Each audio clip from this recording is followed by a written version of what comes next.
Yeah, it was unusual. It seemed like a little bit of lack of command. You know, a pitch count got up there early, even the innings where they didn't put up. You know, they scored one, scored two, but the pitch count was elevated. Just didn't seem like he was commanding it as well as he normally does. What kind of hole does that put you in when he's out in the first game of the series in the fourth inning there? Well, I think it could have put us in a big hole, but Carlos really stepped up in the 2 1/3, very efficient 2 1/3. So he really helped save the bullpen there. What have you seen from Carlos in his past couple of outings that has made you, it's been pretty good these past couple outings?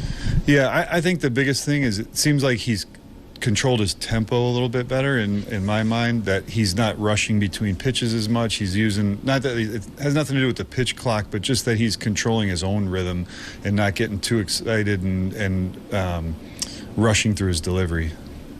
On the flip side, can you talk about the performance by their pitcher and how he looked overall? I know Pasquantino had a home run, but you guys weren't hitting too much off of it. Yeah, all their guys threw the ball well. They looked like they commanded their breaking balls really well, kept us off balance with that. And Matt Maley has some unique characteristics, a lower release point with a riding fastball, and he throws across his body, keeps the right-handers, they don't see the outside part of the plate real well. So, yeah, they threw the ball really well tonight.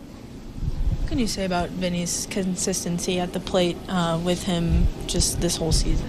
He seems to do a really good job of compartmentalizing. He leaves the last at-bat behind him, whether it was good or bad, and goes up there and competes in every pitch.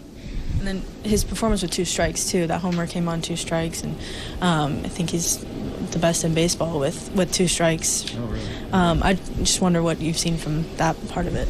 Yeah, I think that kind of goes into the same mentality. It's pitch to pitch, it's at bat to at bat. It's not what happened, a bad and ugly swing on the pitch before. It doesn't deter him on the next one. He sees the ball and competes on that pitch.